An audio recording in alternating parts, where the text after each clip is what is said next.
저는 지난 3월 6일 날 아침마당에 출연을 했어요. 근데 제가 아침마당에 4번을 출연을 했어요. 근데 아침마당 관계자들이 그러더라고요. 신부님, 이렇게 4번씩 초대하는 경우가 없대요. 얼마 전에 아침마당 25주년을 했잖아요. 거기 전화가 왔어요. 신부님, 축하 메시지 하나 보내달라는 거예요. 아니, 내가 무슨 축하 메시지를 보내느냐고. 신부님이 아침마당에 지분이 많대. 지분이 많으니까 꼭 보내야 된다는 거예요. 근데 이렇게 아침마당에 그렇게 4번씩이나 이렇게 초대한 거는 누가 맨날 회의 때 얘기를 하냐면 이금희 아나운서가 맨날 신부님 모시자고 그러는데요. 2013년에 아침마당 8월 8일 날 출연을 하고 생태마을에 왔는데 직원들이 막 책상을 치고 날 보고 난리가 났어. 왜 그러냐 그랬더니 전화가 완전히 폭주가 되고 뭐 실시간 검색어가 1인데 어떤 할머니 하나가 전화를 해갖고 그랬다는 거예요. 오늘 출연한 신부님 이금희 아나운서하고 너무 잘 어울리니까 결혼시키라고.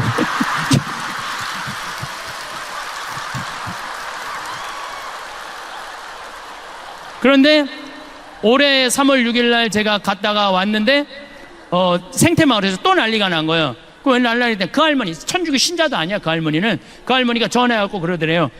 왜 아직도 따로따로 살게 놔두느냐고. 이 할머니 또 전화해갖고 KBS도 다 알아. 전화해갖고 그러더래요. KBS 관계자들한테 전화해갖고 황 신부님이랑 이금희 아나운서랑 결혼시키라고.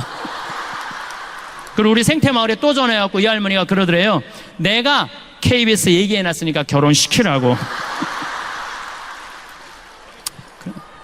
그런데 아침마당에 출연하려고 그러면 새벽 4시에 평창에서 일어나야 돼요. 일어나갖고 씻고 어쩌고 저쩌고 하고 출연 1시간 전에 분장하고 머리하고 그리고 이제 출연하고 그날 포항에서 강의가 있었어요. 그 내려가는데 11시쯤 되니까 벌써 일어난 지 8시간 넘었는데 먹지도 못한 거야. 너무 배가 고파갖고 제가 감곡 IC 전주 가마솥 설렁탕 집에 잠깐 내려가서 밥 좀 먹자 우리 기사한테. 그래서 이제 밥을 이렇게 설렁탕을 시켜서 먹는데 뒤에 할아버지 3분이 이야기를 하는 거예요. 뭐라고 얘기를 하냐면은 내가 이렇게 밥을 먹는데 할아버지가 3분이 그러더라고. 오늘 아침마당에 출연한 젊은 신부 말이야. 내 얘기를 하는 거야. 내가 밥을 먹는데 뒤에서 아침마당에 출연한 젊은 신부 말이야. 그 신부가 그러는데 늙어서 갈비 먹고 싶으면 지 돈으로 사 먹으래. 근데 처음에 들었을 땐 섭섭했는데 가만히 그 신부가 말하는 걸 들어보니까 맞는 얘기들이라는 거예요. 자식들 바빠 죽겠는데 언제 늙은 부모님 매번 갈비 먹을 때마다 와서 사주냐는 거야. 그걸 어떻게 매번 입맛에 맞춰주느냐 이거야. 그러니까 늙어서 갈비 먹고 싶으면 원망할 것도 없고 서러울 것도 없고 그냥 내 돈으로 사 먹으면 되지. 그걸 안 사 먹어. 주머니에 돈이 없으면 몰라. 있는데도 안 사 먹고 참 기다려. 그럴 필요가 없다는 거예요. 그래서 우리가 지금 사 먹는 거야. 이렇게 먹으니까 괜찮지? 할아버지 세보면서 괜찮으네? 그러면서 나가는데 보는데 애꾸스를 타고 나가더라고. 애꾸스를. 무슨 얘기냐 하면은 애꾸스를 타고 다녀도 오늘 기분 나는데 우리 가서 갈비 먹자 그러면서 자기 돈으로 사 먹는 경우는 없다는 거예요. 자식 생일이나 돼야 무슨 기념일이나 돼야 그리고 가지. 평상시에 입맛 없다고 갈비 먹고 싶다고 자기 돈으로 가서 갈비 사 먹는 사람들이 그렇게 많지 않다는 거예요. 그래서 여러분들은 이제는 삶 껴안기라는 게 뭐냐면 내 삶의 주인공은 누구냐면 나야. 남이 아니야. 내가 내 삶을 책임지는 거예요. 자식이 잘하고 며느리가 잘한다고 자식 칭찬하고 며느리 욕하고 반대로 잘못한다고 며느리 욕하고 자식 욕할 거 하나도 없다는 거예요. 10명 중 노인 중에 몇 명이 4명이 학대받는 노인들 4명이 누구한테 학대받아? 자식한테 학대받는 거예요. 남한테 학대받는 게 아니에요. 그러니까 이제는 나는 학대하는 자식들 이해가 돼요. 얼마나 자기도 먹고 살기 힘든데 늙은 엄마 아빠 그것도 인상이나 반짝반짝 웃어. 인상이라 인상 지금 안 그래도 보기 흉한데 그냥 드립다 인상 쓰면은 그걸 누가 20년 30년 보고 살아요. 난 이해가 돼요. 그러니까 여러분들의 인생의 주인공은 누구냐면 나야. 내 삶은 누가 껴안아야 돼? 내가 껴안아 주는 거예요. 그래서 내가 120살까지 서러움 안 받고 사는 방법은 뭐냐면은 건강하게 사는 거예요. 건강하게. 그러니까 여러분들 건강 항상 신경 쓰세요. 내가 건강에 제일 권하는 게 뭐냐면 청국장 가루야. 청국장 가루. 이 청국장 가루가 보약 중에 보약이라니까요. 이번에 미국의 FDA 승인을 냈는데 2월 달에 바로 승인이 떨어졌어요. 그래서 수출 1톤 했어요. 벌써 1톤을 수출을 했어요. 예. 보니까 그 성분이 왔는데 정말 철분, 노인들한테 정말 좋은 거예요. 우리 아버지가 4년 전부터 청국장 가루를 드셨어요. 근데 정말 얼굴에서 빛이 나. 당이 있는데 당이 정확하게 100이야, 100. 혹시 여러분들 수원에 가고 중절 모자 쓰고 얼굴에 빛이 나는 할아버지가 있으면 그분이 우리 아버지인 줄 알면 돼. 그분이 우리 아버지야. 예. 며칠 전에도 내가 직접 받은 전화인데 어떤 자매님이 우리 피정에 와갖고 내 이 말 듣고 청국장 가루를 사갖고 자기 남편이 당이 있는데 한 달 먹었는데 당이 딱 120으로 떨어지더래요. 너무너무 신기하다고. 그래서 이 청국장 가루 수입업자가 한국에 와서 우리 된장, 간장, 고추장, 청국장 보더니 이거 다 수입해 가겠다 그러는 거예요. 그러니까 여러분들 나중에는 없어. 살려면 언제 사야 돼? 지금 사야 돼. 내가 저기 갖다 놨어. 저 뒤에다가. 지난번에도 서판교에서 폐암 환자인데 나한테 왔어요. 1년 8개월 됐대요. 항암 한지. 근데 뭘 먹어도 토하는데 우리 청국장 가루 먹으면 안 토한다는 거. 나 그런 암 환자 정말 많이 봤어요. 그런 암 환자. 그래서 여러분들 나는 저 청국장 가루에 대한 신념이 있어요. 내가 첫 해에 50가마를 쏘서 팔았는데 작년에 1,500가마 쏘서 팔았어요. 작년 1,500가마. 올해는 화천 간동농협, 평창농협 계약재배예요. 화천군 전체에 청국장이 1년 생산이 100톤이래. 근데 우리가 50톤 갖고 와요. 평창도 50톤, 1년에 200톤을 써요. 그러니까 4개의 군을 살려 먹이는 것, 4개의 군을. 국민들 건강한 것 뿐만 아니고. 예. 그래서 저는 청국장 가루 10,000가마 써서 파는 게 내 꿈이야. 10,000가마 써서 파는. 나는 돈 벌려고 그냥 버는 거 직원들 월급 다 줘요. 돈 버는 게 중요한 게 아니라 농촌 살리고 국민 살리고 국민들 건강하고. 제가 어제 그 글을 요즘 책 한 권 쓴다고 밤 11시까지 글을 썼는데 제가 쓴 내용이 이런 내용이에요. 어떤 내용이냐면은 우리 한국은 사람 너무 많이 무시해요. 돈 있으면 갑질 많이 해요. 그렇죠? 그 갑질 중에 전화 상담원한테 제일 무시해. 전화 상담원들 여러분들 물건 팔라고 그러면 나 필요 없어요. 딱딱 끊잖아요. 그것도 80만 명이야. 그 사람들이 80만 명인데 그 사람들 다 애 키우고 먹고 살겠다고 하루에 200통씩 그 무시당하면서 사는 거예요. 주 예수를 믿으시오가 복음 전하는 게 아니에요. 주 예수 천당 불신지옥 그게 복음 전하는 게 아니야. 그 사람들은 나는 요즘 그렇게 전화 상담원이 전화 오잖아요. 그러면 내가 이렇게 말해요. 죄송하다고 저 아직은 그 물건이 필요 없다고 다음에 기회 되면 꼭 구입하겠다고. 그럼 그쪽에서요 정말로 떨리는 목소리로 감사하다고 그래요. 그게 복음이에요. 한 사람이라도 더 행복한 게 복음이야. 주 예수를 믿으시오 예수 천당 불신지오 그러지 말고 대한민국이 서로 거치는 게 뭐냐면 사랑의 마음이 없어서 그래. 사랑의 마음이. 그러면 이제는 죽음 껴안기, 삶 껴안기. 그럼 이제 남은 거 뭐야? 자신 껴안기야. 자, 자신을 껴안으려면은 내가 누군지는 알아야 될 거 아니에요. 내가 누군지는.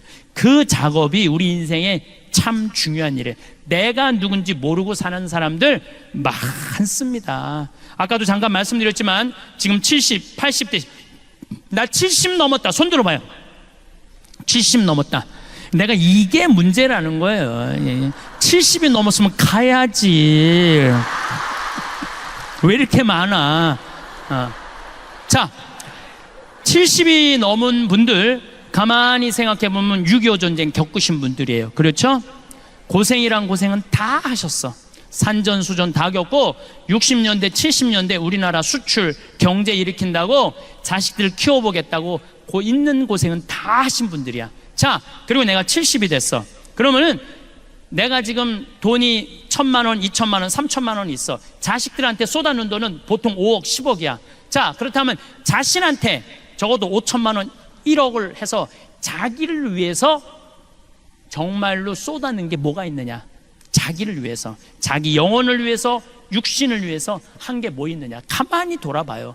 헛산 사람들이 많다는 거예요. 내가 누군지, 나는 누구인가, 어떻게 살아야 되는가, 이거 모르고 끝까지 희생만 하다가 죽을 때 엄마처럼 살지 말아라 이러고 죽는 사람들이 많다는 거예요.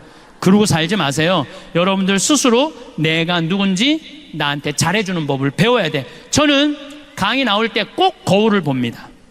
왜 거울을 보느냐면 머리는 잘 됐는지. 암 걸리고 나니까 머리가 엄청 빠지더라고요. 근데 다시 나긴 났는데 옛날같이 복구가 잘 안 돼. 그래갖고 머리가 이렇게 가운데가 벼갖고, 우리 집이 다 숱이 많은 집인데 나만 머리가 벼어요. 그래갖고 머리가 이렇게 뜰 때가 많아. 그러면 이거 정리도 좀 하고. 그리고 내가 강의 나갈 때 제일 중요하게 여기는 건 바지에 이게 자꾸가 올라갔나 안 올라갔나, 이걸 제일 중요하게 해요. 바지에 자꾸가 올라갔나 안 올라갔나. 만약에 내가 바지에 자꾸가 내려가면 여러분들 어떨 것 같아? 눈은 여기 와 있고 정신은 딴 데가 있는 거. 정신은 저 신부님 저거 바지에 자꾸 내려갔네. 이거 보면은 저기까지 나오면은 더 기가 막힐 거 아니야. 이게 저기에 찍히면은. 그러니까 바지에 자꾸 올라갔는지 봐야 될 거 아니에요. 남 앞에 나설 때 나 자신을 점검하는 일은 아주 중요한 일이에요. 남 앞에 나설 때 나 자신을 점검하는 것. 내가 과연 남 앞에 나설 자격이 있는가 없는가. 뭐 내면은 둘째 치고라도 외모라도. 여러분들은 외출할 때 거울 보세요 안 보세요? 보시죠? 파마는 잘 유지됐는지, 눈썹은 잘 그려졌는지 보시죠? 제가 2년 전에 모 기관에 강의를 가게 됐어요. 근데 거기는 나를 요청하려고 그러면 1년, 2년을 기다려야 되니까 2년 동안 나를 모시겠다고 그랬는데 2년 만에 내가 시간이 돼서 가겠다고 그러는데, 딱 갔는데 이분이 딱 한눈에 나를 참 많이 기다렸던 게 한눈에 보이더라고요. 왜 딱 한눈에 알아봤느냐 하면은 화장을 어마어마하게 했어요. 얼굴에다 대고 화장을 어마어마하게 해댔어. 막 머리가 결혼식 가는 머리 있잖아. 막 보여. 막 무스가 이렇게 쫙 한 게 보여. 그리고 마스카라를 얼마나 말아 올렸는지 이게 막 거의 눈이 뒤집혀질 지경이야. 마스카라를 너무 말아 올려갖고. 그 루즈도 얼마나 진하게 칠했는지 여기가 다 빨개 얼굴이. 예. 근데 이분이 바빴는지 루즈를 칠했는데 마지막 마무리를 잘못해갖고 여기가 살짝 올라왔어. 이렇게 살짝. 내가 2시 강의였는데 1시 반에 가서 커피 마시는데 30분 동안 아무것도 안 보이고 이것만 보이는 거야.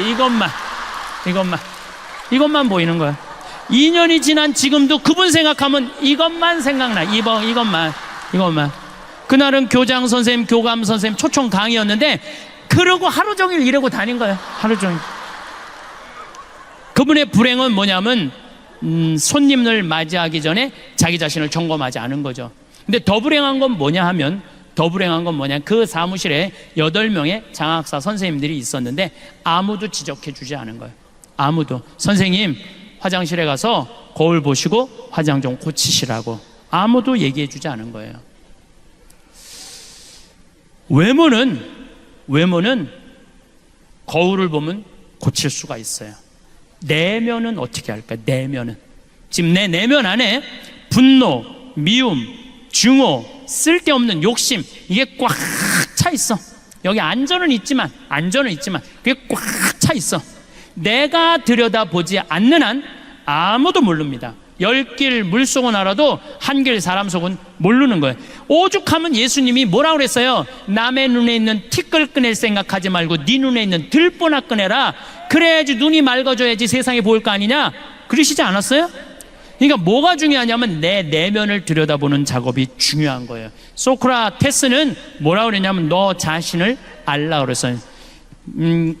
노노의 증자는 뭐라고 그러냐면 1일 3성, 성인 1일 3성 지도라고 그랬어요. 성인은 하루에 자기 자신을 반성한다고 그랬어요. 소크라테스가 펠레폰네스 전투에서 2,000명의 시신을 보고 그 자리에 딱 서버려요. 낮에부터 움직이지 않고 다음날 아침까지 밤을 홀딱 새면서 인생이 뭔가, 삶이 뭔가. 그러고부터 소크라테스는 사랑에 대해서, 삶에 대해서, 자기 자신이 누군지 모르기 때문에 벌어졌다는 거예요. 그래서 마지막까지 자기 자신을 찾는 작업이 우리 인간. 그래서 소크라테스는 이런 말을 해요. 고뇌하지 않는 인간은 인간이 아니라고. 여러분들은 나 자신을 들여다보기 위해서 얼마나 많은 노력을 하고 사느냐. 정말 소크라테스처럼 한 자리에 서서 24시간을 삶을 명상하는 거 해봤는가? 지금 60에 들어선 분들, 70에 들어선 분들 앞으로 40년, 50년 더 살아야 돼요. 남은 인생을 유정란으로 살 거냐 무정란으로 살 거냐는 누가 결정하는 것? 내가 결정하는 것. 여러분들 달걀을 보면은요, 유정란이 있고 무정란이 있어요. 똑같은 달걀인데 뿅아리를 까는 게 있고 뿅아리를 못 까는 게 있어. 달걀도 똑같은 달걀이라고 달걀이 아니에요. 사람도 유정란이 있고 무정란이 있어요. 사람도 생명이 있는 사람이 있고 생명이 없는 사람이 있어요. 나는 딱 보면 알아. 저 사람이 유정란인지 무정란인지 딱 보면 알아. 어떻게 딱 보면 아냐면은, 딱 보면 아, 저 사람 유정란이구나, 아, 저 사람 무정란이야. 딱 보면 어떻게 아느냐면은, 웃는 사람은 유정란, 안 웃는 사람은 무정란이에요. 딱 보면 알아요. 여러분들 친구들끼리 이렇게 어울려져 갖고 하루 종일 뭐 이 올림픽 공원 뭐 이런데, 올림픽 공원 이렇게 막 놀고 수다 떨잖아요. 막 수다 떨 때 6명의 친구인데 5명은 막 깔깔거리고 웃는데 한 명만 하루 종일 한 번도 안 웃어. 그 친구 보면 여러분 어때요? 어떤 생각 들어요? 기분 확 상해 안 상해? 걔가 무정란이에요. 걔가 무정란이에요. 안 웃는 애가 무정란이에요. 그러면은 그 친구는 왜 안 웃느냐면 그 모임이 재미가 없어서 안 웃는 게 아니에요. 이 사람은 왜, 여기서도 지금 나보고 안 웃는 사람 있어. 그 사람 내 강의가 재미가 없어서 안 웃는 게 아니야. 이 사람은 왜 안 웃느냐면은 남편하고 이혼을 해 마라. 여기 앉아있지만 생각은 그 생각 갖고 있는 거예요. 남편하고 이혼을 해 마라. 자식이 하나 있는데 컴퓨터 게임을 새벽 4시까지 해. 그리고 4시까지, 오후 4시까지 자, 취직도 안 하고 돈도 안 벌고 4시에 일어나고 라면 먹고 또 컴퓨터 게임을 해. 걔 생각하면은요, 아, 한무리 웃긴 얘기를 들어도 웃을 수가 없어요. 근데 여러분들의 걱정하는 거에 96%는 해결할 수 없대요. 자식, 컴퓨터 게임하는 자식 여러분들 해결할 수 있을 것 같아요? 해결 못해요. 자, 오늘 기분 좋게 강의 듣고 은총 많이 받았어. 오후에 뭐 치유 은사도 있어. 아, 기분 좋게 치유까지 받았어. 근데 집에 딱 갔는데 아들놈이 여전히 컴퓨터 게임을 하는 거야. 막 컴퓨터 게임을 해. 예. 그럼 엄마가 기분 좋다가 딱 아들 보고 기분이 확 상해. 그리고 이렇게 말합니다. 나는 너만 보면 신경질이나 컴퓨터 게임 좀 그만해, 이 자식아. 혼자 재미나게 하다가 엄마 보고 스트레스 받는 이 자식, 컴퓨터 게임 더 열심히 해, 엄마 보고. 그리고 엄마가 이렇게 말합니다. 차라리 이렇게 사느니 너 죽고 나 죽자. 이런 집은 해결이 안 돼요. 앞으로는 그렇게 말하지 마세요. 왜 너 죽고 나 죽어? 앞으로 이렇게 말하세요. 너 죽고 나 살자. 그냥 넌 하다가 죽어. 컴퓨터 게임 하다가 죽어. 나는 살 테니까. 그리고 여러분 이렇게 얘기하세요. 엄마 2박 3일 동안 평창 놀러 갔다 올 테니까 너 컴퓨터 게임 열심히 해. 예. 엄마 이스라엘 성지순례 10일 갔다 올 테니까 너 컴퓨터 게임 열심히 해. 그리고 또 엄마 저 제주도 이시돌 목장 갔다 올 테니까 컴퓨터, 얘가 막 컴퓨터 게임 하다가 뭐가 좋아서 저렇게 맨날 돌아다니지? 나도 한번 나가볼까? 나가는 거예요. 예. 나가는 거예요. 그런데 너 죽고 나 죽자 그러면 같이 죽는 거야. 그러니까 오늘부터 너 죽고 나 죽자 그러지 마세요. 너만 게임하다가 너만 죽어. 엄만 살 테니까.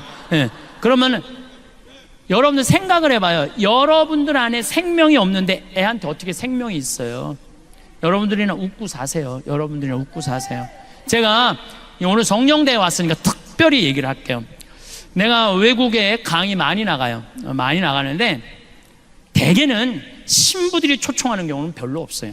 대개 교우들이 신부님한테 아주 애고를 하는 거야. 황 신부님 모시자고. 그러니까 왜, 아니 어떤 신부 솔직히 얘기하더라고. 신부님 오는 거 안 좋다는 거예요. 왜 안 좋으냐니까 한번 왔다 가면 3개월 동안 내 얘기만 하면 미친대요. 내 얘기만 하면은. 자, 자기는 싫대. 그런 게. 그리고 그게 무슨 마약 효과지 나중엔 똑같다는 거야. 그러나 자기는 안 부른다는 거야. 그래서 이제 공항에 나가보면은 대개 신부들이 얼굴이 굳어서 나와. 자기는 원하지 않는데 교우들이 원하니까. 교우들은 반짝반짝거리는데 신부 딱 굳어. 근데 3분만 지나면요, 신부님 얼굴이 다 풀려요. 3분만 지나면. 그 나중에 와갖고 교우들이 그래. 신부님 그 차 타고 오면서 신부님 막 욕하고 왔는데 어떻게 3분 만에 저 신부 얼굴이 풀렸느냐고. 신기하다고. 비법이 있어요. 나는 딱 공항에 나올 때 교우들 안 봐요. 딱 그 신부님만 딱 봐요. 딱 보는 순간 그 신부님하고 딱 눈을 마주치고 3분 동안 그냥 무조건 3분 동안 3분 지나고 나면은 다 풀려요. 웃음은 기적의 시작이에요. 웃음은 기적의 시작이에요. 여러분들 유정란 되고 싶으면은 무조건 웃으세요. 무조건. 제가 어떤 분이 와서 신부님 우리 아버지가 청각장애자예요. 근데 신부님 방송을 보고 웃어요. 그러더라고요. 아니 안 들리는데 어떻게 날 보고 웃느냐. 자기도 너무너무 신기하대. 아버지 저게 재밌어요. 그럼 막 재밌다고 그러는데 아버지가. 그래서 나도 내가 평화방송 틀어놓고 소리를 줄였어. 그 내 방송을 봤어요. 청각장애자 마음을 느껴보려고. 그랬더니 보니까 1시간 내내 나도 웃고 저 교우들은 이러면서 웃는 거야. 그러니까 그 할아버지는 그것만 봐도 좋은 거야. 웃음은 기적의 시작이에요. 웃는 얼굴에 침 못 뱉는 거예요. 그러니까 여러분들 유정란 되고 싶으면 어떻게 하셔? 웃어. 뭐 이렇게 어려워 웃는 일이. 두 번째, 유정란이냐 무정란이냐 구분법 두 번째는 뭐냐면은 감사하느냐 감사하지 않느냐. 감사하는 사람은 유정란, 감사하지 않으면 무정란이에요. 저는 요즘 더 뼈저리게 느낍니다. 저는 제 생일 때 집에 가갖고 어머니 배를 붙잡아요. 어머니 배를 붙잡고 이렇게 말합니다. 배야 고마워. 네가 나를 10달 동안 여기 넣어줘갖고 내가 너무너무 행복하게 해갖고 내가 이 세상을 너무 행복하게 살고 있고 대한민국에 행복을 전해주니까 이 배가 나 깠으니까 유정란 배 아니야? 유정란 배 고마워. 배야 고마워. 그럼 84살 먹은 할머니, 우리 어머니가 이거 왜 이래? 심이 맨날 나갖고 장난친다고. 장난치는 게 아니야. 지금 이 배가 난 너무 고마워.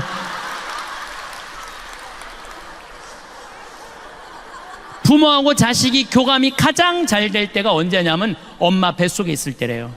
애들 말이, 여러분들 자식이 여러분들 말을 가장 잘 들을 때가 언제냐면 뱃속에 있는 10달이라는 거예요.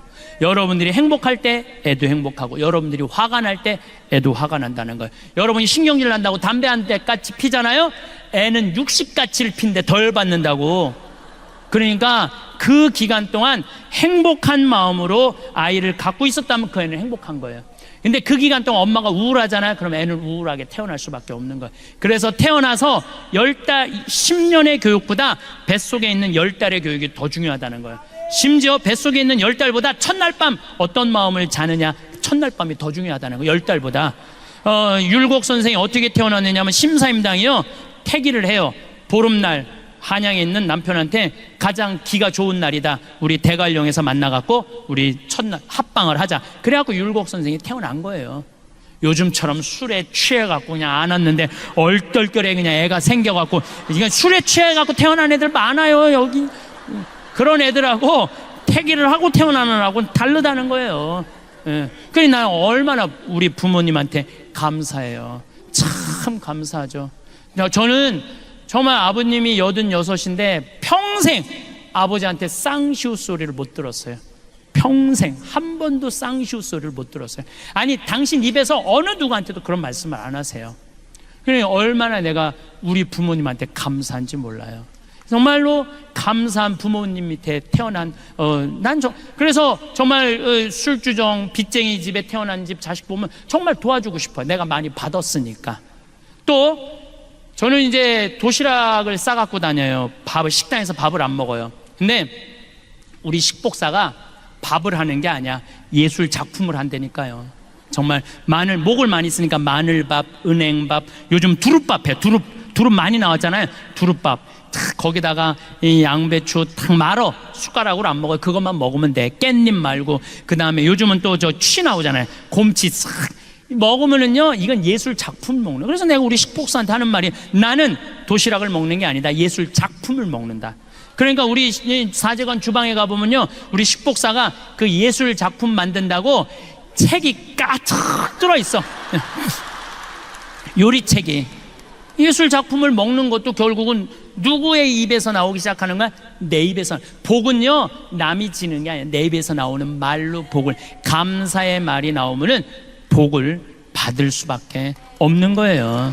그래서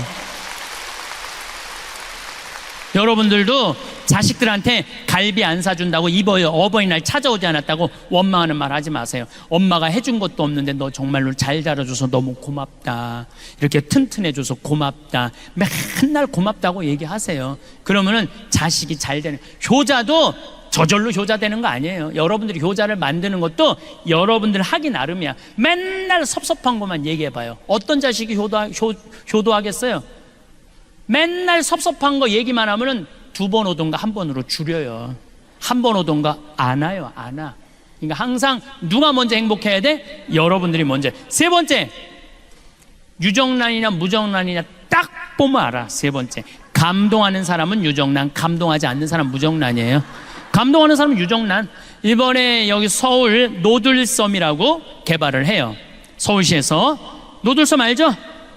저기 새남토 성당 거기 안에 있는 섬 있죠? 노들강변 아시죠? 그 노들섬이야. 그 노들섬을 개발을 하는데 처음에 어마어마하게 서울시에서 공모를 했대. 그리고 10개의 메이저 업체가 선정이 됐대요.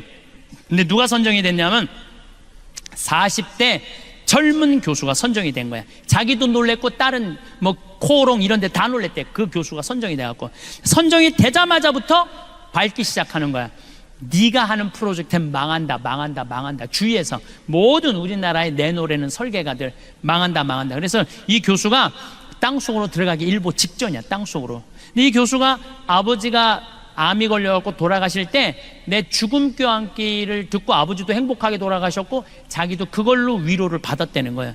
저 황 신부님을 만나면 위로가 될 텐데 아무리 생태마을에 연락해도 내 전화번호를 안 가르쳐주는, 그것도 젊은 여교수인데 가르쳐 주겠어요? 안 가르쳐 주지. 예. 근데 마침 이 교수 큰 아버지가 안동교구 은퇴 신부님이었대요. 그래서 전화를 했대요. 큰아버지한테. 큰아버지, 내가 처음이자 마지막으로 부탁하겠다고, 나 황 신부님 한 번만 만나게 해달라고. 내가 미국에 있는데 전화가 왔어요. 나 안동교구의 어떤 신부인데 내 진료가 서울시립대 교수인데 2차 조차 해갖고 신부님을 꼭 만나고 싶은데 내가 부탁한다고. 대선배 신부님이 부탁하는데 알겠다고 제가 한국에 들어서 연락하겠다고. 그래서 한국에서 만나갖고 노들섬에 갔어요. 그런데 뭐 거기에 무슨 5천억짜리 오페라 하우스 뭐 이런 걸, 그 교수는 그런 게 아니야. 반대쪽은 유기농 단지, 반대쪽은 나무 조경 잘해서 음악가들 와서 공연하는 거 참 자연스럽더라고요. 보니까 뭐 63빌딩 보이지, 무슨 강남 아파트 보이지, 저 강변 북로 88도로 보이는데 섬에만 딱 들어가니까 마치 새 둥지에 와 있는 기분이야. 보호받는 기분이야. 그래서 40분 동안 내가 뭐라 그러냐, 여기 좋다, 여기 하면 세계적일 것 같아, 너무 좋다. 40분 동안. 그리고 이제 끝났어. 그랬더니 이 교수가 나한테 그러는 거야. 신부님 자신감이 생겼다는 거예요. 뭐가 자신감이 신부님 고견을 들으니까 자신감. 고견이랑 하나도 말한 적이 없어. 여기 좋다, 여기 잘한다, 이게 무슨 고견이야. 자기 자신감이, 확신이 생겼다는 거예요. 여러분들 1살짜리가 왜 걸어? 딱 일어났어. 그럼 엄마 어떻게 박수 치고 난리가 나죠. 얘 일어났다고. 얘가 보니까 엄마가 어마어마하게 좋아. 한번 한 걸음 뛰어볼까? 뛰어봤어. 그랬더니 여러분들 어떻게 해요? 아니지, 혼자 보기 아깝잖아. 그러니까 여보 이리 와봐. 그래. 아빠까지 왔어. 한 발 뛰었더니 그냥 아빠가 박수치고 엄마가 박수치고, 얘가 딱 이렇게 서서 아빠 한번 쳐다보고 엄마 한번 쳐다보고, 야 무지하게 좋아하네, 이거 걸어줘야 되는 건가 보다. 그리고 걷는 거예요. 걔가 그래서 걷는 거야. 달래 걷는 게 아니고. 그러니까 무슨 얘기냐면은 애는 감동으로 걷기 시작하는 거예요. 감동으로. 다른 게 아니에요. 여러분들이 몇 살까지 감동해주고 마느냐면 5살까지 감동해주고 말아요. 그 다음부터 여러분들이 뭐라 그래? 죽이고 싶은 5살, 뭐 때려 죽이고 싶은 7살, 이러니까 애들이 성장하다가 마는 거예요.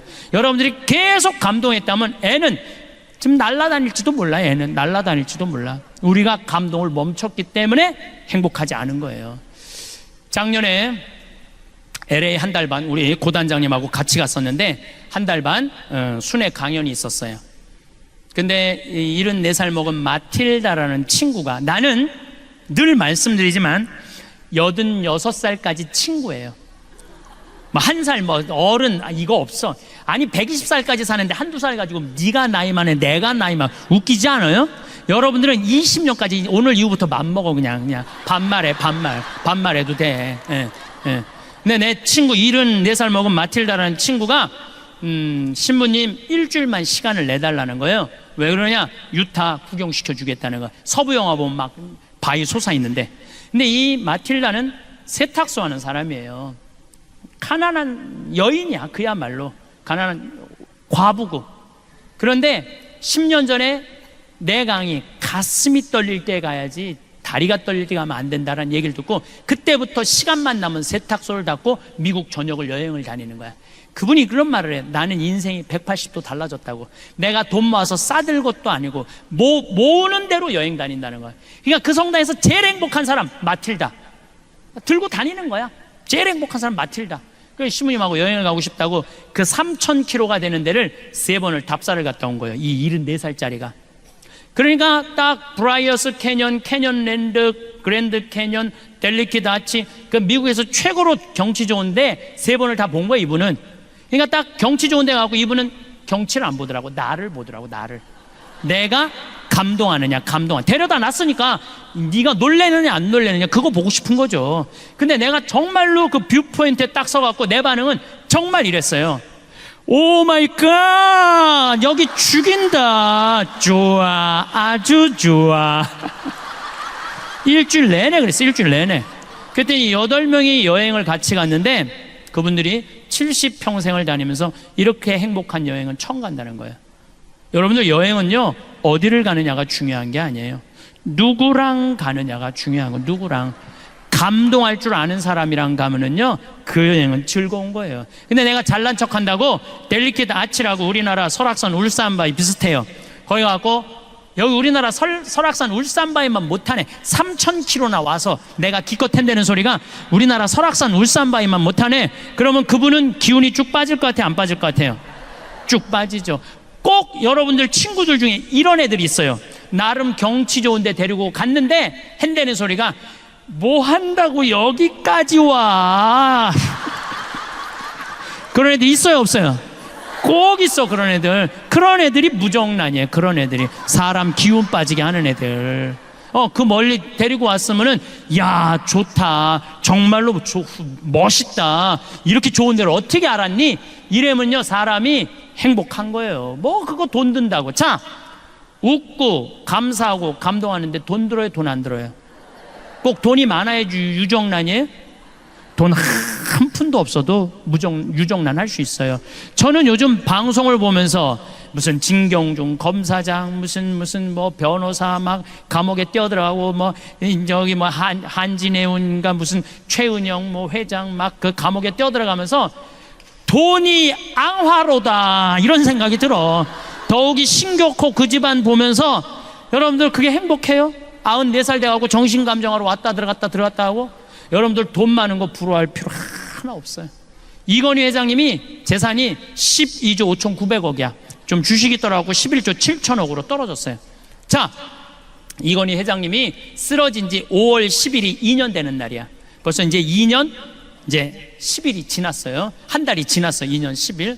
이건희 회장님이 살아있을 때, 쓰러지지 않았을 때 11조나 되는 돈을 소년소녀 가장한테, 그 다음에 무슨 심장병 어린이한테, 독거 노인한테, 아니면 병원에 학교 장학금으로 내놨다면은 아마 이건희 회장님 쓰러지고 난 다음에 촛불 기도회 무슨 성령, 이건희 회장 회복 성령 기도회 막 이런 거 많이 했을 거예요 아마.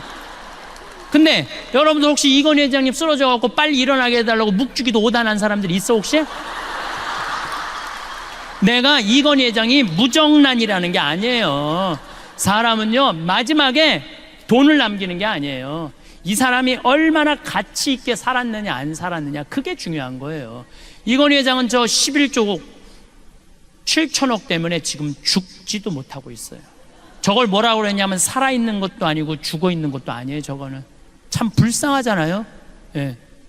여러분들이 유정란이 될 거냐 무정란이 될 거냐, 나누느냐 나누지 않느냐에 따라서 유정란 무정란이 결정되는 거예요. 나누는 사람은 유정란, 안 나누는 사람은 무정란이에요. 제가 4년 전부터 잠비아 봉사 선교를 떠나기 시작을 했는데 혼자 가기가 멋져갖고 내가 세례준 치과 의사한테 야, 너 그 잠비아에 치과가 하나도 없대더라. 가서 입 빼주러 가자.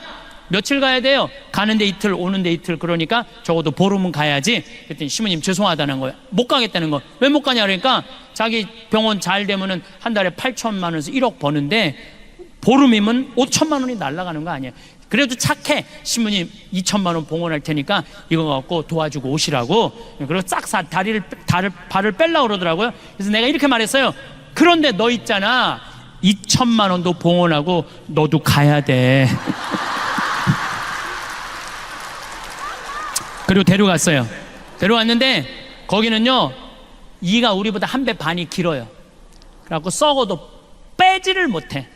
썩었는데 이게 빼지를 못하니까 얼마나 아파요. 그렇지 않겠어요? 이걸 빼주니까 너무너무 시원해하는 거야. 내가 이번에는 갖고 올 판이야. 여러분들 보여주려고. 이렇게 길어. 이렇게. 정말 놀랬어요. 예. 그러니까 그 사람들은 42살밖에 못 사는 거야.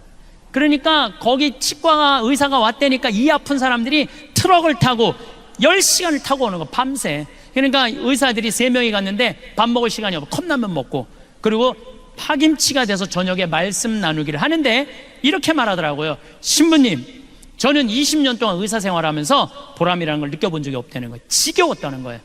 그런데 여기 와서 의사 되길 잘했다는 거야. 근데 그 의사는 봉사활동 떠나기 전에 맨날 나한테 뭐라 그러냐면, 신부님, 저 비행기에서 떨어져서 죽었으면 좋겠어요. 저 차가 와서 쳐서 죽었으면 좋겠어요. 왜 그러냐? 돈 그렇게 잘 버는데 건물을 큰 거를 사놓고 그걸 해댈래라고 그러니까 물을 안 먹고 진료를 해요. 너 왜 물을 안 먹고 진료하냐니까 화장실 가는 시간이 아까워서 물을 안 먹어. 그러니까 하루 종일 뼈가 빠지게 진료만 보는 거야. 그러니까 죽고 싶다는 거야. 여러분들, 이 세상에서 제일 무서운 단어가 뭔지 아세요? 확장 이전이야. 아파트도 확장 이전에 갈 때 힘든 거야. 가게도 확장 이전에 갈 때 힘든 거예요. 그냥 있는 대로 살아야지 뭐 좋은 거 있다 확장 이전에. 그러니까 돈을 그렇게 큰 건물을 사놓으니까 사는 게 기쁘지가 않는 거야. 그래서 넌 인생이 그런 게 아니다. 4년 전부터 내가 그 의사한테 가르친 게 뭐냐면 먹고 마시고 노는 걸 가르쳤어요. 먹고 마시고 노는 거를. 그런데 나 얼마 전에 물어봤어요. 너 화장실도 안 가고 진료 볼 때랑 이렇게 먹고 마시고 놀 때랑 버는 돈이 어때? 그랬더니 배시시 웃으면서 한다는 소리가, 신부님, 이상하게 그때보다 훨씬 더 많이 번다는 거예요. 너무너무 신기하다는 거예요. 그거 왜 더 버느냐? 내가 분석을 해줬어. 내가 너 4년 동안 치과 다녀보니까 위생사가 한 명도 안 간둔 거야. 그전에는 3개월에 한 번씩 바뀌었거든요. 3개월에 힘들으니까 모든 의사부터, 죽고 싶은 의사가 뭐 웃겠어요? 그냥 인상을 쓰고 하니까 환자들이 해다가 다 가는 거예요. 근데 지금은 다 반짝반짝 웃어. 그리고 뭐 추석에 10일 놀고, 성지순례 간다고 10일 놀고, 이번에 잠비아 간다고 보름 놀고, 과달루페 성지 간다고 또 10일 논대. 한 달 1년에 40일 노는 병원을 누가 관둬요? 죽어라고 붙어 있는 거지. 그러니까 손발이 척척 맞는 거야. 그리고 환자도 그전에는 100만 원짜리 200만 원짜리 오다가 이번에 이제는 2천만 원, 3천만 원짜리 온다는 거야. 여러분들이 뼈가 빠지게 일한다고 돈 버는 거 아니에요. 사람은요, 먹고 마시고 놀 줄 알아야 돼요. 누죽걸산이라고 그랬어.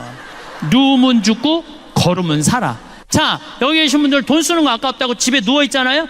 그럼 여러분들 치매 걸리고 허리 아프고 다리 아프고 위장 망가져갖고 병원비로 다 날라가요. 그렇게 병원비로 날리는 게 나아. 맡기고 평창이고 무슨 삼성산이고 이스라엘이고 이시돌 목장이고 돌아다닐 수 있을 때까지 돌아다니다가 86살에 그냥 죽는 게 나아. 어느 게 나아요? 누죽걸산이라고 그랬어요. 그래서 우리 청국장 사 먹고 돌아다니기 시작하세요. 우리 청국장 사 먹고 돌아다니기 시작하세요. 예. 저는 여러분들이 복음이라는 게 딴 게 아니에요. 이 세상을 살면서 기쁘게 사는 거야. 기쁘게. 슈바이처 박사가 뭐라고 그러냐, 기쁨 없는 그리스도인이 복음을 방해한다고 그랬어요. 기쁨 없는 그리스도인들이. 그래서 여러분들 유정란들 되기를 바라겠습니다. 감사합니다. 이 인생의 오후를 맞이한 지금 우리는 비로소 깨닫게 됩니다. 그동안 얼마나 많은 것들에 의존하며 살아왔는지를 말입니다. 젊은 시절에는 성공이라는 이름으로, 중년에는 자녀들의 미래라는 명목으로, 그리고 노년에는 경제적 안정이라는 핑계로 진정한 자신을 뒤로 미루어 왔습니다. 하지만 이제는 다릅니다. 세월이 우리에게 선물한 가장 소중한 깨달음이 있다면 그것은 바로 삶의 진정한 주인은 나 자신이라는 것입니다. 돌이켜보면 우리는 참으로 많은 것들에 기댄 채 살아왔습니다. 자녀들이 잘 되기를 바라며 그들의 성공을 나의 행복과 동일시했고 통장 잔고의 숫자가 늘어나는 것을 보며 안도감을 느꼈습니다. 마치 그것들이 우리 삶의 든든한 지주인 양 여겨왔지요. 하지만 시간이 흐르고 나니 알게 되었습니다. 자녀들은 그들만의 인생을 살아가야 하고 돈은 우리에게 편안함을 줄 수는 있어도 진정한 기쁨을 선사하지는 못한다는 것을 말입니다. 진정한 자유란 무엇일까요? 그것은 외부의 어떤 것에도 좌우되지 않는 마음의 평정입니다. 자녀가 연락하지 않아도, 주식이 떨어져도, 건강이 예전만 못해도 흔들리지 않는 내면의 중심을 갖는 것입니다. 이것이 바로 삶의 주인이 되는 첫 번째 조건입니다. 우리가 나이를 먹으며 얻게 되는 가장 큰 특권 중 하나는 이런 자유로운 마음을 가질 수 있다는 것입니다. 생각해 보십시오. 젊은 시절에는 남들의 시선이 그토록 중요했습니다. 동창회에 가면 누구는 얼마나 성공했는지, 누구의 자녀는 어떤 대학을 갔는지가 화제의 중심이었지요. 하지만 지금은 어떻습니까? 그런 것들이 과연 우리를 행복하게 만들어 주었을까요? 오히려 끊임없는 비교와 경쟁 속에서 우리는 정작 중요한 것을 놓치고 살아온 것은 아닐까요? 진정한 행복은 훨씬 단순한 곳에 있습니다. 아침에 눈을 뜨고 또 다른 하루를 맞이할 수 있다는 것, 따뜻한 차 한 잔을 마시며 창밖을 바라보는 여유, 오래된 친구와 나누는 소탈한 대화, 손자녀들의 해맑은 웃음소리에서 느끼는 따스함. 이 모든 것들은 돈으로 살 수 없고 다른 누군가가 대신 느껴줄 수도 없는 나만의 소중한 경험들입니다. 자녀들에게 의존하는 삶에서 벗어난다는 것은 그들을 사랑하지 않는다는 뜻이 아닙니다. 오히려 그 반대입니다. 우리가 스스로 행복할 때 우리는 자녀들에게 진정한 선물을 주는 것입니다. 그들이 부모를 걱정하지 않아도 되는 자유, 그들 자신의 삶에 집중할 수 있는 여유를 선사하는 것이지요. 독립적이고 만족스러운 부모의 모습이야말로 자녀들에게 줄 수 있는 가장 큰 유산입니다. 돈에 대한 집착에서 벗어나는 것도 마찬가지입니다. 물론 경제적 안정은 중요합니다. 하지만 그것이 우리 삶의 전부가 되어서는 안 됩니다. 돈은 수단이지 목적이 아닙니다. 우리가 진정으로 원하는 것은 돈 그 자체가 아니라 돈이 가져다주는 안정감과 자유로움입니다. 그런데 역설적이게도 돈에 지나치게 의존할 때 우리는 오히려 그 자유를 잃게 됩니다. 스스로가 삶의 주인이 된다는 것은 매일매일을 의식적으로 살아가는 것을 의미합니다. 습관적으로 하루를 보내는 것이 아니라 오늘 하루 무엇을 하고 싶은지, 무엇이 나를 기쁘게 하는지를 스스로에게 물어보는 것입니다. 어떤 날은 혼자만의 시간을 갖고 싶을 수도 있고 어떤 날은 사람들과 어울리고 싶을 수도 있습니다. 중요한 것은 그 선택이 온전히 나의 의지에서 나오는 것입니다. 이렇게 살아가다 보면 놀라운 일이 일어납니다. 우리는 점점 더 자신에게 솔직해지고 진정으로 원하는 것이 무엇인지 알게 됩니다. 그리고 그것을 실현해 나가는 과정에서 깊은 만족감을 느끼게 됩니다. 이것이 바로 진정한 자유이자 나이가 들어가며 누릴 수 있는 특별한 특권입니다. 이 인생의 후반부는 새로운 시작입니다. 이제는 남들이 정해놓은 기준이 아닌 나만의 기준으로 살아갈 때입니다. 타인의 인정이나 사회적 성공보다는 내 마음의 평화와 진정한 기쁨을 추구할 때입니다. 이것이야말로 진정한 어른이 되는 길이자 삶의 주인으로서 당당히 서는 길입니다. 삶의 주인이 되어 자유로워진 마음으로 주변을 둘러보면 우리는 또 다른 소중한 진리를 발견하게 됩니다. 그것은 바로 진정한 풍요로움이 소유하는 것이 아니라 나누는 것에서 온다는 깨달음입니다. 젊은 시절에는 모으고 쌓는 것이 인생의 목표였다면 이제는 베풀고 나누는 것이 우리에게 더 깊은 만족과 의미를 가져다 줍니다. 이것은 단순히 물질적인 것에 국한되지 않습니다. 우리가 평생 쌓아온 경험과 지혜, 사랑과 관심, 그리고 따뜻한 마음 자체가 나눌 수 있는 가장 귀한 보물들입니다. 생각해보면 우리는 참으로 많은 것들을 축적해왔습니다. 집안 곳곳에는 한때 소중했던 물건들이 가득하고 통장에는 평생의 노고가 숫자로 기록되어 있습니다. 하지만 이 모든 것들이 과연 우리를 행복하게 만들어주고 있을까요? 오히려 많은 경우 우리는 그것들을 지키고 관리하는데 에너지를 소모하며 때로는 그것들에 얽매여 살아가고 있는 것은 아닐까요? 진정한 부자는 많이 가진 사람이 아니라 나뉘 나누는 사람입니다. 이것은 단순한 도덕적 교훈이 아니라 삶의 깊은 진리입니다. 나누는 순간 우리는 무언가를 잃는 것이 아니라 오히려 더 풍성해집니다. 어린 손자에게 용돈을 쥐어주며 보는 그 밝은 미소, 어려운 이웃에게 작은 도움을 주고 느끼는 뿌듯함, 평생의 경험담을 후배에게 들려주며 나누는 의미 있는 시간들. 이 모든 순간들이 우리의 마음을 채우고 삶을 더욱 풍요롭게 만들어줍니다.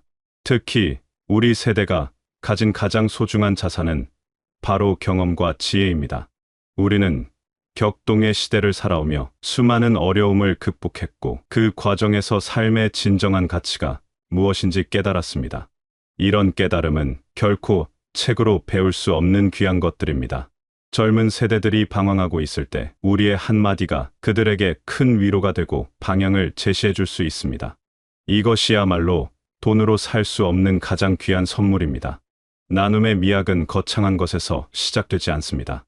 길에서 만난 이웃과 나누는 따뜻한 인사, 혼자 사는 친구에게 정성스럽게 만든 밑반찬 한 그릇, 젊은 엄마에게 육아 경험을 나누어 주는 것, 외로운 독거 어르신과 함께 시간을 보내는 것. 이 모든 것들이 나눔입니다. 이런 작은 나눔들이 모여 우리 삶을 더욱 의미 있게 만들어줍니다. 흥미롭게도 나눔의 경험을 통해 우리는 역설적인 진리를 발견하게 됩니다. 베풀수록 더 많이 받게 된다는 것입니다. 이것은 단순히 물질적인 보상을 의미하는 것이 아닙니다. 나누는 행위 자체가 우리에게 깊은 만족감과 행복감을 가져다 주기 때문입니다. 누군가를 도울 때 느끼는 그 따뜻한 감정, 내가 한 작은 행동이 다른 사람의 삶에 긍정적인 변화를 가져다 주었다는 뿌듯함, 이런 것들이 우리의 마음을 채우고 삶에 활력을 불어넣어 줍니다. 또한 나눔은 우리를 더욱 겸손하게 만들어줍니다. 베푸는 과정에서 우리는 오히려 더 많은 것을 배우게 되고 다른 사람들의 상황을 이해하며 연민과 사랑을 기르게 됩니다. 이것은 우리 자신을 더욱 성숙하게 만들어주는 소중한 경험입니다. 나눔에는 또 다른 아름다운 측면이 있습니다. 그것은 바로 순환의 원리입니다. 우리가 젊었을 때 누군가로부터 받은 사랑과 도움을 이제는 다른 사람들에게 전해주는 것입니다. 이렇게 선한 영향력이 계속해서 전해져 나가는 모습을 보며 우리는 삶의 연결고리 속에서 우리 자신의 위치를 발견하게 됩니다. 우리는 홀로 존재하는 것이 아니라 수많은 사람들과 연결되어 있으며 그 연결 속에서 의미를 찾아가는 존재입니다. 물질적인 나눔도 중요하지만 때로는 그보다 더 소중한 것은 시간과 관심을 나누는 것입니다. 바쁜 현대 사회에서 누군가가 온전히 나에게 집중하며 귀를 기울여준다는 것은 그 무엇보다 귀한 선물입니다. 어려움을 겪고 있는 사람에게 충고를 해주는 것보다는 그저 옆에 있어주고 이야기를 들어주는 것만으로도 큰 위로가 될 수 있습니다. 나눔의 철학을 실천하며 살아가다 보면 우리는 점점 더 자유로워집니다. 소유에 대한 집착에서 벗어나 진정으로 중요한 것이 무엇인지 깨닫게 되기 때문입니다. 많이 가진 것보다는 많이 나누는 것이, 쌓아두는 것보다는 흘려보내는 것이 우리에게 더 큰 평화와 만족을 가져다 준다는 것을 알게 됩니다. 이것이야말로 인생의 후반부에서 누릴 수 있는 가장 큰 특권 중 하나입니다. 나눔의 기쁨을 알고 삶의 주인으로서 당당히 서게 될 때 우리는 또 하나의 놀라운 발견을 하게 됩니다. 그것은 바로 우리 마음의 태도가 삶 전체를 바꾸는 강력한 힘을 가지고 있다는 것입니다. 웃음, 감사, 감동, 이 세 가지는 마치 마법의 열쇠와 같아서 어떤 상황에서도 우리의 삶을 생명력으로 채울 수 있습니다. 나이가 들수록 우리는 이런 긍정적인 마음가짐이 얼마나 소중한지 깨닫게 됩니다. 그리고 이것이야말로 젊은 세대가 아직 충분히 깨닫지 못한 우리만이 가질 수 있는 특별한 지혜입니다. 먼저 웃음에 대해 생각해 봅시다. 웃음은 참으로 신비로운 힘을 가지고 있습니다. 힘든 일이 생겼을 때, 걱정이 밀려올 때, 건강이 예전만 못할 때도 웃음 하나가 모든 것을 바꾸어 놓을 수 있습니다. 젊은 시절에는 웃음이 단순히 즐거움의 표현이라고 생각했지만 이제는 그것이 삶을 대하는 하나의 철학이라는 것을 압니다. 웃음은 우리가 인생의 무게를 견디면서도 가벼움을 잃지 않는 방법입니다. 오랜 세월을 살아오면서 우리는 수많은 어려움을 겪었습니다. 전쟁을 겪었고, 가난을 이겨냈고, 자식들을 키우며 온갖 고생을 했습니다. 하지만 그 모든 것들을 이겨낼 수 있었던 것은 바로 웃음 때문이었습니다. 아무리 힘든 상황에서도 웃을 수 있는 여유를 잃지 않았기에 우리는 오늘날까지 건강하게 살아올 수 있었습니다.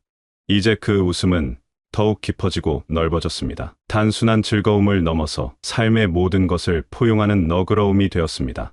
웃음의 가장 아름다운 점은 그것이 전염된다는 것입니다. 우리가 웃으면 주변 사람들도 덩달아 웃게 됩니다. 손자녀들과 함께 있을 때 우리의 웃음소리가 집안을 가득 채우는 것을 보십시오. 그 웃음은 단순히 소리가 아니라 사랑과 따뜻함이 전해지는 통로입니다. 마트에서 만난 이웃에게 웃으며 인사할 때 그 작은 웃음이 상대방의 하루를 밝게 만들어줍니다. 이것이야말로 우리가 세상에 줄 수 있는 가장 소중한 선물 중 하나입니다. 감사하는 마음 또한 우리 삶을 송두리째 바꾸어 놓는 힘을 가지고 있습니다. 젊은 시절에는 없는 것, 부족한 것에 집중하며 살았다면 이제는 있는 것, 주어진 것에 감사할 줄 아는 지혜를 얻었습니다. 매일 아침 눈을 뜰 수 있다는 것, 따뜻한 집이 있다는 것, 사랑하는 사람들이 있다는 것, 이 모든 것들이 얼마나 소중한 선물인지 깨닫게 됩니다. 감사는 단순히 좋은 것들에 대해서만 느끼는 것이 아닙니다. 때로는 어려움과 시련에 대해서도 감사할 수 있습니다. 왜냐하면 그 모든 경험들이 우리를 지금의 성숙한 모습으로 만들어 주었기 때문입니다.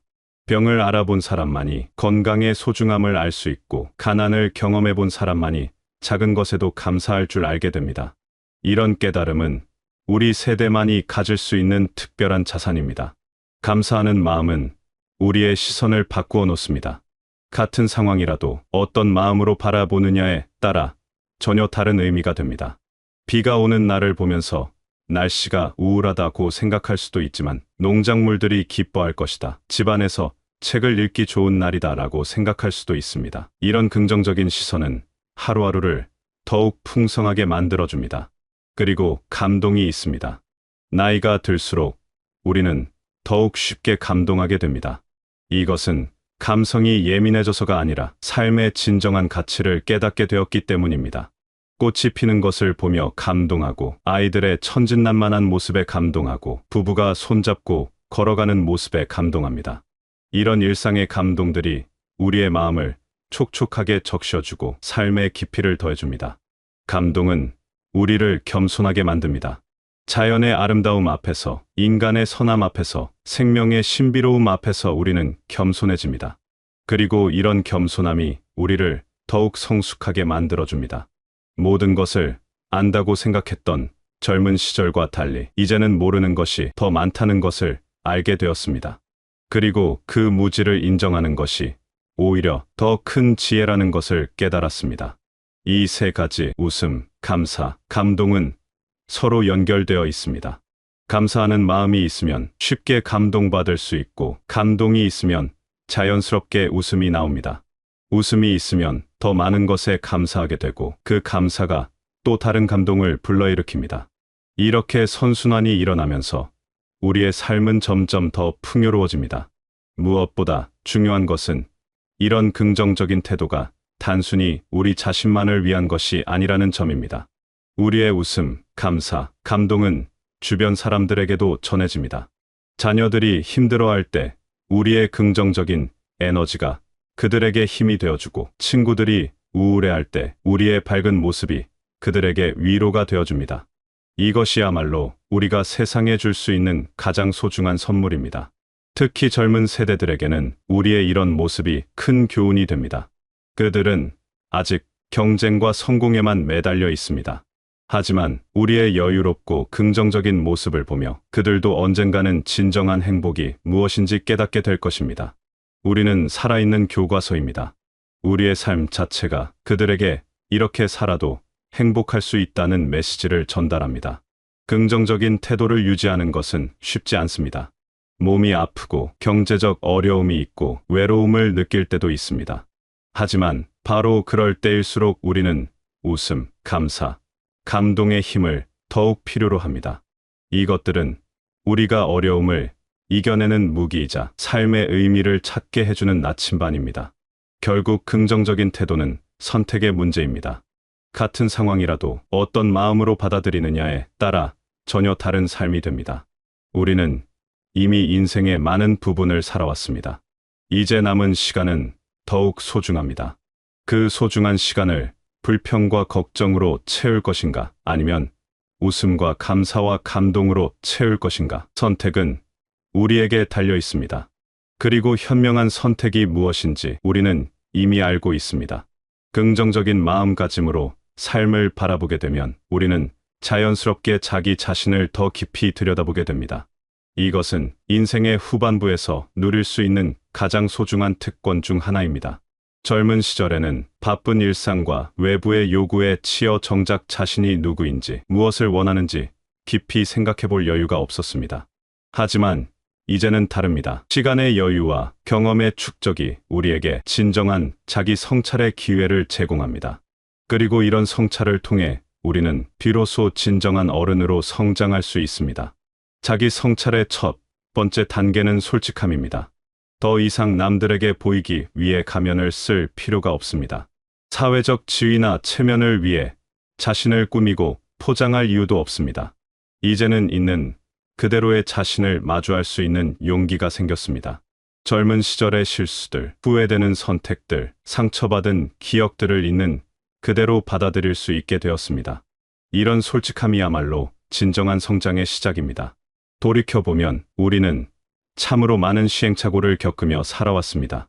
때로는 잘못된 판단을 내리기도 했고 소중한 사람들에게 상처를 주기도 했습니다. 자녀들을 키우며 완벽한 부모가 되고자 애썼지만 지금 생각해보면 많은 실수를 했습니다. 배우자와의 관계에서도 친구들과의 관계에서도 마찬가지였습니다. 하지만 이제는 그런 실수들을 단순히 후회하는 것이 아니라 그것들을 통해 배운 교훈을 소중히 여길 수 있게 되었습니다. 이런 성찰 과정에서 우리는 놀라운 발견을 하게 됩니다. 바로 우리가 그동안 얼마나 많은 것들을 남의 탓으로 돌리며 살아왔는지를 깨닫게 되는 것입니다. 젊은 시절에는 불행한 일이 생기면 환경을 탓하고 다른 사람들을 탓하고 운명을 탓했습니다. 하지만 이제는 알게 되었습니다. 결국 내 삶의 주인은 나 자신이고 내가 내린 선택들이 오늘의 나를 만들어 왔다는 것을 말입니다. 이것은 절망적인 깨달음이 아니라 오히려 희망적인 깨달음입니다. 왜냐하면 이제부터라도 다른 선택을 할 수 있다는 것을 의미하기 때문입니다. 자기 성찰의 과정에서 우리는 또한 용서의 힘을 배우게 됩니다. 먼저 자신을 용서하는 것부터 시작합니다. 완벽하지 못했던 과거의 자신을, 실수를 반복했던 자신을, 때로는 이기적이었던 자신을 용서합니다. 이런 자기 용서는 단순히 과거를 잊자는 것이 아닙니다. 오히려 그 모든 경험들을 받아들이고 그것들이 지금의 성숙한 자신을 만들어준 소중한 과정이었다는 것을 인정하는 것입니다. 그리고 나서 우리는 다른 사람들을 용서할 수 있게 됩니다. 오랫동안 마음 속에 품고 있던 원망과 분노를 내려놓을 수 있게 됩니다. 나를 실망시켰던 사람들, 상처를 주었던 사람들, 이해해주지 못했던 사람들을 용서할 수 있게 됩니다. 이것은 그들의 잘못을 정당화하는 것이 아니라 그 무거운 짐을 더 이상 지고 살지 않겠다는 결심입니다.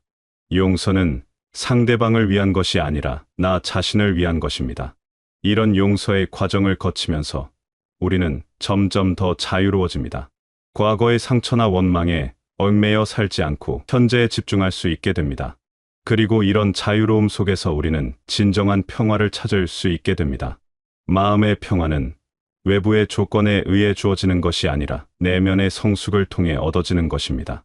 자기 성찰은 또한 우리에게 겸손함을 가르쳐 줍니다. 젊은 시절에는 모든 것을 안다고 생각했지만 나이가 들수록 모르는 것이 더 많다는 것을 깨닫게 됩니다. 세상은 우리가 생각했던 것보다 훨씬 복잡하고 신비로운 곳입니다. 인간관계도 마찬가지입니다.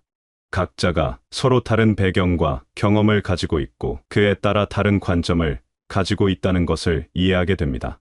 이런 이해는 우리를 더욱 관대하고 포용력 있는 사람으로 만들어줍니다. 특히 중요한 것은 자녀들과의 관계에서 보여지는 변화입니다. 젊은 시절에는 자녀들이 우리의 기대에 부응하기를 원했습니다. 우리가 정해놓은 기준에 따라 살아가기를 바랐습니다. 하지만 이제는 그들도 독립적인 인격체이고 그들만의 삶을 살아갈 권리가 있다는 것을 인정하게 됩니다. 이런 인정은 오히려 더 건강한 관계를 만들어줍니다. 서로를 존중하고 이해하는 관계 말입니다. 자기 성찰의 과정에서 우리는 또한 감사의 깊이를 더하게 됩니다. 과거에는 당연하게 여겼던 것들이 얼마나 소중한 선물이었는지 깨닫게 됩니다. 건강했던 몸, 함께했던 사람들, 평범했던 일상들이 모두 감사의 대상이었다는 것을 알게 됩니다. 이런 깨달음은 현재를 더욱 소중히 여기게 만들어줍니다. 성찰을 통해 우리는 또한 인생의 우선순위를 재정립하게 됩니다. 젊은 시절에 중요하다고 생각했던 것들이 실제로는 그렇게 중요하지 않았다는 것을 깨닫습니다.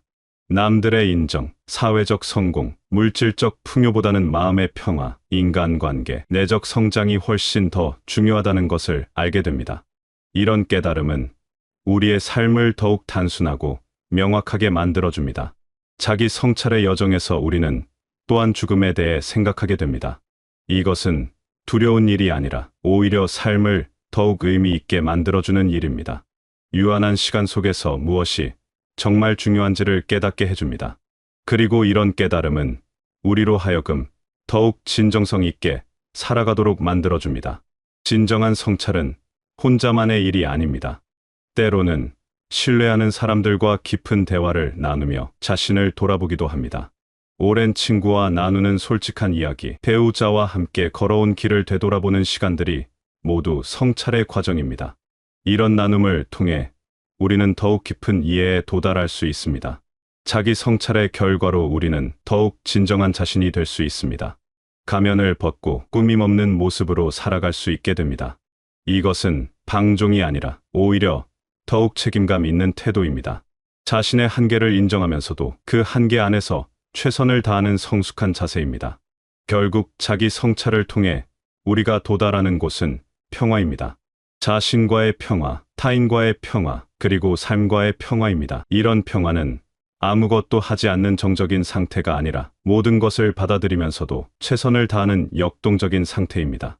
이것이야말로 인생의 후반부에서 누릴 수 있는 가장 큰 축복이자 우리가 젊은 세대에게 보여줄 수 있는 가장 아름다운 모습입니다. 진정한 어른의 모습, 삶의 주인으로서 당당히 서 있는 모습 말입니다.